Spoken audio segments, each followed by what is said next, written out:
Ini bahaya ini kalau bawa ibu-ibu ke sini, bagi jemaah umroh yang bawa istri jangan dibawa ke sini, berbahaya. Wih, mengkilap cuy. Dan inilah masjidnya, Masjid Sayyidina Bilal radhiyallahu an. Yang katanya unik dari masjid ini ada pasarnya. Di masjid ini ada pasarnya. Nah, mari kita lihat seperti apa. Assalamualaikum warahmatullahi wabarakatuh. Apa kabar teman-teman semua? Semoga kita senantiasa dalam keadaan baik-baik saja dan dilancarkan dalam setiap urusannya. Amin ya rabbal alamin. Sekarang saya sedang berada di kota Madinah, dan di belakang saya di arah sana, di arah utara, itu adalah Masjid Nabawi, dan di depan saya di sebelah sana yaitu ada sebuah masjid berkubah hijau, dan itu adalah Masjid Sayyidina Bilal, Masjid Bilal. Nah, di situ kata orang-orang, kata para jemaah, itu ada yang unik, ada yang menarik. Karena di situ itu ada simak terus videonya, ada apa di Masjid Bilal. Nanti kita akan lihat seperti apakah pemandangan di sana, ada apa saja di situ, dan seperti apakah sejarah singkat tentang Sayyidina Bilal ketika hidup di masa Rasulullah. Ikuti terus videonya, jangan sampai lewatkan, dan jangan lupa subscribe video ini biar saya terus semangat memberikan kabar berita tentang kota Mekah dan kota Madinah. Seperti biasa di tempat-tempat di pinggir jalan orang-orang pada berjualan, dan pagi ini terlihat sepi karena sekarang bulan puasa, tahu sudah tanggal 15 Ramadan, bulan puasa, dan jalan sudah sepi karena jemaah sudah pada istirahat setelah tadi malam melaksanakan ibadah-ibadah salat tarawih, baca Al-Quran dan semacamnya, itikaf dan semacamnya. Maka pagi-pagi di sini sudah kelihatan sepi. Biasanya di sini ramai sekali, pagi dan sore sangat ramai. Dan inilah masjidnya, Masjid Sayyidina Bilal radhiyallahu an. Yang katanya unik dari masjid ini ada pasarnya. Di masjid ini ada pasarnya. Nah, mari kita lihat seperti apakah pasarnya. Langsung kita dapati toko di sini. Sampingnya toko jual tasbih, souvenir, tasbih, minyak wangi,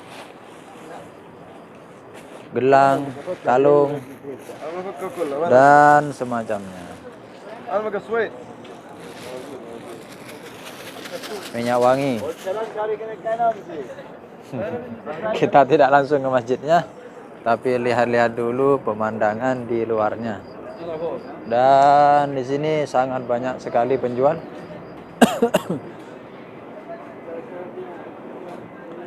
Dari sini. Oke, assalamualaikum. Gimana? Ewa. Sampai ke sana. Toko semua ya. Aduh, masya Allah. Dan mana yang dikatakan pasarnya yang bikin heboh? Di mana? Oh, di mana? Ada di dalam, teman-teman. Waduh, itu di dalam ternyata pasarnya ada di dalam. Ini bukan sembarang pasar, ini pasar emas. Wih, ini bukan emas-emasan ya, tapi emas asli.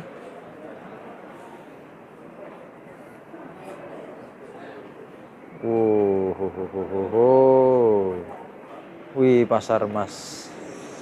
Semuanya emas. Ini bahaya ini kalau bawa ibu-ibu ke sini, bagi jemaah umroh yang bawa istri jangan dibawa ke sini, berbahaya. Wih, mengkilap cuy. Ini emas asli. Wih. Semuanya emas, kanan kiri emas. Masya Allah. Meskipun di atasnya masjid, tapi di bawahnya ada pasar emas.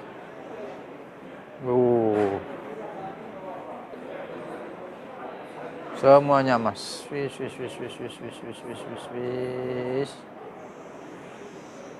Emas, emas, emas, emas, emas, emas. Bahaya ini. Bahaya kalau bawa istri ke sini. Bahaya. Tidak mau pulang nanti. Kecuali dibelikan emas. Wis wis wis wih wih wih wih wih. Oh, kencerinang kencerinong semuanya mengkilap. Dan inilah halamannya, sangat luas dan ada tempat duduk-duduk seperti ini untuk santai. Baik pagi maupun sore biasanya di sini sangat banyak sekali pengunjung yang duduk-duduk santai untuk melihat pemandangan, hanya sekedar beristirahat. Dan inilah masjidnya, Masjid Sayyidina Bilal bin Rabah radhiyallahu an. Seperti apakah kisahnya Sayyidina Bilal? Sayyidina Bilal, bismillahirrahmanirrahim. Sayyidina Bilal, teman-teman, adalah salah satu sahabatnya Rasulullah Muhammad sallallahu alaihi wasallam yang sangat dicintai oleh Nabi Muhammad. Karena kenapa? Karena beliau dahulunya adalah seorang yang belum memeluk agama Islam, adalah seorang budak milik seorang Umayyah bin Khalaf. Pada saat itu Sayyidina Bilal dan Umayyah bin Khalaf itu masih penduduk kota Mekah, masih berada di kota Mekah, dan akhirnya hijrah ke kota Madinah. Sayyidina Bilal ini, teman-teman, Sayyidina Bilal ini adalah dulunya tidak memeluk agama Islam ketika Rasulullah diutus menjadi seorang Rasul, dan Sayyidina Bilal sudah mengenal sifat-sifat yang dimiliki oleh Rasulullah Sallallahu Alaihi Wasallam. Maka dengan spontan Sayyidina Bilal mengakui dan iman kepada kerasulan Nabi Muhammad Sallallahu Alaihi Wasallam. Karena kenapa? Sayyidina Bilal yakin bahwa sifat yang dimiliki oleh Rasulullah, sifat ketauladanan, sifat yang sangat istimewa yang dimiliki oleh Rasulullah, itu sangat cocok dan sangat pas kalau Rasulullah itu menjadi seorang utusan. Sehingga Sayyidina Bilal tidak ragu lagi ketika mendapati kabar bahwa Rasulullah, bahwa Nabi Muhammad, bahwa yang namanya Muhammad itu diutus menjadi seorang Rasul. Maka Sayyidina Bilal dengan secara spontan langsung ikut kepada agamanya Nabi Muhammad Sallallahu Alaihi Wasallam. Namun teman-teman semua, karena pada saat itu Sayyidina Bilal adalah seorang budak yang majikannya adalah seorang yang sangat patuh pada agamanya, yang pada saat itu Umayyah bin Khalaf masih menyembah berhala, sangat ketat dengan agamanya, masih menyembah berhala, sehingga Umayyah bin Khalaf sangat benci dengan Sayyidina Bilal. Karena kenapa? Karena ikut dengan agamanya Rasulullah. Oleh karena itu, Umayyah bin Khalaf sangat tidak ridho, sangat tidak ingin Bilal ini masuk agama Islam. Akhirnya Sayyidina Bilal disiksa oleh Umayyah bin Khalaf, dibentangkan di padang pasir yang sangat panas, dicambuk, dipukuli setiap hari, sampai tubuhnya Sayyidina Bilal ini berdarah-darah. Dan itu tetap dilakukan oleh Umayyah bin Khalaf sampai Sayyidina Bilal kembali lagi kepada agamanya, yaitu menyembah berhala. Namun Sayyidina Bilal tetap teguh dalam agamanya, yaitu tetap mengatakan Allahu ahad, ahadun ahad, ahadun ahad. Sayyidina Bilal mengatakan Tuhanku hanya satu, Tuhanku hanyalah Allah Subhanahu wa ta'ala. Maka dari itu Umayyah bin Khalaf sangat membenci Sayyidina Bilal. Karena kenapa? Karena tetap bersikeras untuk tetap memeluk agama Islam dan ikut kepada ajaran Rasulullah. Singkat cerita, dari penyiksaan yang dialami oleh Sayyidina Bilal, kemudian Sayyidina Abu Bakar melihat kejadian tersebut, melihat bahwa Sayyidina Bilal seringkali disiksa oleh Umayyah bin Khalaf. Maka Sayyidina Abu Bakar pun merasa tidak rela dan merasa sangat kasihan kepada Sayyidina Bilal karena saking teguhnya memeluk agama Islam. Oleh karena itu Sayyidina Bilal dibeli oleh Sayyidina Abu Bakar dengan harga yang begitu mahal. Karena kenapa? Karena Umayyah bin Khalaf tidak ingin melepaskan Sayyidina Bilal hanya untuk demi mengembalikan agamanya Sayyidina Bilal kepada agama yang dahulu, yaitu tetap menyembah kepada berhala. Namun Sayyidina Abu Bakar tetap membeli dan akhirnya memerdekakan Sayyidina Bilal.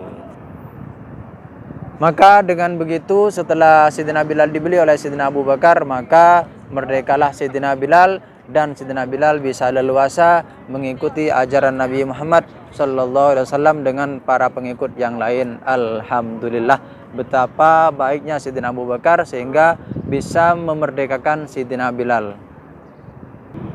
Ketika Rasulullah sudah hijrah ke kota Madinah, maka ikutlah Sayyidina Bilal untuk ikut hijrah pula ke kota Madinah ini. Dan ketika sudah sampai di kota Madinah, sudah disyariatkan yang namanya adzan, maka yang diperintahkan oleh Rasulullah untuk menjadi muadzinnya kota Madinah ini adalah Sayyidina Bilal. Karena kenapa?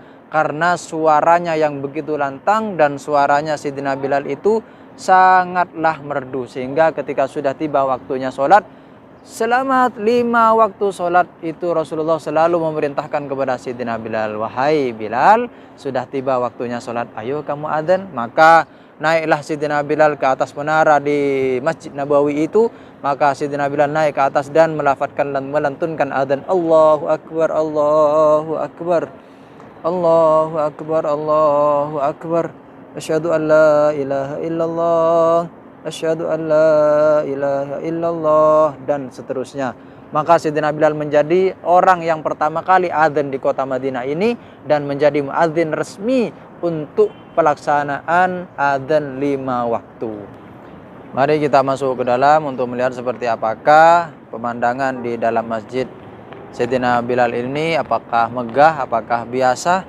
Mari kita masuk ke dalam. Pintunya ada di sini lurus dengan menaranya. Tidak di sini. Yang di sebelah sini. Nanti kita masuk dari sebelah sini.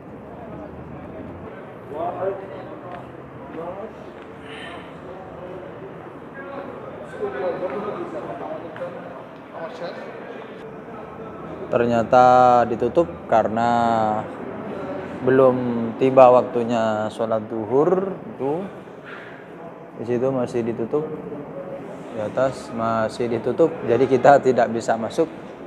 Kemarin saya sudah masuk dan seperti masjid-masjid biasanya, ada karpetnya, juga ada lampu-lampu penghias Masjid Bilal, dan untuk kamar mandinya juga ada di atas. Setelah Sayyidina Bilal merdeka kemudian menjadi muadzin di kota Madinah ini, nah setelah meninggalnya Rasulullah sallallahu alaihi wasallam, ketika Rasulullah itu wafat, maka Sayyidina Bilal ini merasa sangat sedih. Karena kenapa? Karena ketika adzan Sayyidina Bilal tidak lagi diperintahkan oleh Rasul, dan ketika adzan Sayyidina Bilal tidak melihat lagi yang namanya Rasulullah. Karena pada biasanya ketika Sayyidina Bilal adzan dan naik ke atas menara, Sayyidina Bilal melantunkan adzan, begitu juga sambil melihat kepada Rasul yang berada di bawah, melantunkan adzan dan sambil melihat kepada Rasul yang sedang berada di bawah. Setelah wafatnya Rasulullah, maka Sayyidina Bilal hanya mampu adzan 3 kali. Hanya mampu adzan 3 kali, dan setelah 3 kali tersebut Sayyidina Bilal memundurkan diri untuk tidak lagi adzan di kota Madinah ini. Maka setelah itu, setelah kejadian lama tersebut, tidak ada lagi suara Sayyidina Bilal di kota Madinah untuk melantunkan adzan. Sehingga Rasulullah sehingga terjadilah perpindahan Sayyidina Bilal dari kota Madinah ini ke kota Syam dengan pasukan-pasukan yang lain yang dipimpin oleh Sayyidina Umar bin Khattab untuk menaklukkan kota Syam. Ketika singkat cerita kota Syam sudah ditaklukkan, maka Sayyidina Bilal pun dengan pasukan yang lain itu menetap di kota Syam beberapa waktu, dan waktunya itu agak lama sehingga Rasulullah sallallahu alaihi wasallam pernah hadir dalam mimpinya Sayyidina Bilal. Dalam mimpi tersebut Rasulullah menegur Sayyidina Bilal, wahai Bilal, betapa kerasnya hatimu, kenapa engkau tidak kunjung. Wahai Sayyidina Bilal, betapa keras hatimu, sudah lama engkau tidak berkunjung kepadaku. Itulah mimpi yang didapati oleh Sayyidina Bilal. Maka ketika mendapati mimpi tersebut, Sayyidina Bilal buru-buru pergi ke kota Madinah, ingin cepat-cepat mendatangi makamnya Rasulullah untuk berziarah kepada Rasulullah sallallahu alaihi wasallam. Karena kenapa? Sayyidina Bilal takut nanti di hari kiamat Sayyidina Bilal tidak dicintai lagi dan tidak lagi menjadi temannya Rasulullah sallallahu alaihi wasallam. Maka ketika sudah sampai di kota Madinah ini, Sayyidina Bilal buru-buru menghampiri Rasulullah dan berziarah kepada Rasulullah. Sayyidina Bilal memanggil salam dan menangis sejadi-jadinya. Kemudian dihampirilah Sayyidina Bilal oleh dua orang cucu Rasulullah, yaitu Sayyidina Hasan dan Husain.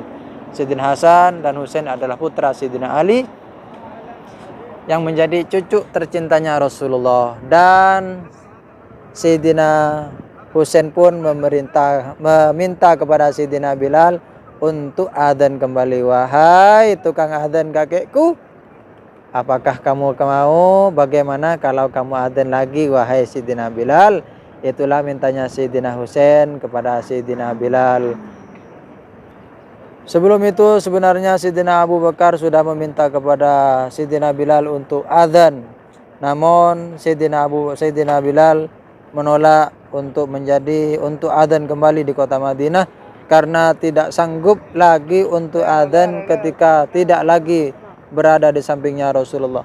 Namun karena yang meminta sekarang adalah cucunya Rasulullah, darah dagingnya Rasulullah, maka bagaimana aku akan menolak perintahnya, wahai Sayyidina Abu Bakar? Maka adzanlah Sayyidina Bilal di kota Madinah untuk yang pertama kali setelah pergi dari kota Madinah. Maka adzanlah Sayyidina Bilal. Allahu Akbar, Allahu Akbar, Allahu Akbar, Allahu Akbar. Asyhadu an la ilaha illallah, asyhadu an la ilaha illallah, asyhadu anna Muhammadar. Ketika sampai di lafaz asyhadu anna Muhammadar Rasulullah, maka Sayyidina Bilal jatuh tergeletak, tidak bisa bangun, merasa gemetar tubuhnya, sangat merindukan yang namanya Rasulullah. Karena ketika menyebutkan nama Rasulullah, Sayyidina Bilal merasa bahwa Rasulullah tidak ada lagi di sampingnya. Rasulullah sudah meninggal, Rasulullah sudah wafat. Maka Sayyidina Bilal pun jatuh, tidak kuat lagi untuk berdiri, tidak kuat lagi untuk menopang tubuhnya karena merasa gemetar dan merasa sangat lemah karena sangat mencintai sang baginda Nabi Muhammad sallallahu alaihi wasallam. Maka berhentilah Sayyidina Bilal dari adzannya, dan ketika itu orang-orang Madinah ketika mendengar suara adzannya Sayyidina Bilal pada bertanya-tanya kepada pada teman-teman yang lainnya, apakah Rasulullah hidup kembali? Apakah Rasulullah dibangkitkan kembali? Itulah pertanyaan para sahabat kepada sahabat yang lainnya. Tidak, itu suaranya Sayyidina Bilal. Sayyidina Bilal berziarah ke Madinah dan sekarang Sayyidina Bilal sedang adzan. Oh, kukira Sayyidina Rasulullah dibangkitkan kembali. Itulah jawaban orang-orang Madinah. Orang-orang Madinah saat itu menangis sejadi-jadinya. Karena kenapa? Karena ketika adzan Sayyidina Bilal, orang-orang Madinah, penduduk Madinah merasa Rasulullah hidup kembali, di antara mereka. Namun kenyataannya tidak seperti itu. Maka menangislah orang-orang Madinah, dan dikisahkan bahwa tidak ada tangisan yang lebih dahsyat, tangisannya kecuali pada saat kejadian tersebut, yaitu ketika Sayyidina Bilal adzan pertama kali ketika sudah meninggalkan kota Madinah. Betapa Sayyidina Bilal dicintai oleh Rasulullah sallallahu alaihi wasallam. Betapa Sayyidina Bilal keteguhan hatinya tidak bisa ditukar dengan apapun, meskipun disiksa, meskipun dicambuk, meskipun harus mempertaruhkan nyawa, Sayyidina Bilal tetap memeluk agama Islam. Semoga kisah ini bisa menginspirasi kita betapa perjuangan agama Islam tidaklah mudah di zamannya Rasulullah, tidaklah semudah yang kita bayangkan. Kita ke kota Madinah ini naik bis, ada AC-nya, ada makanannya, ada snacknya juga.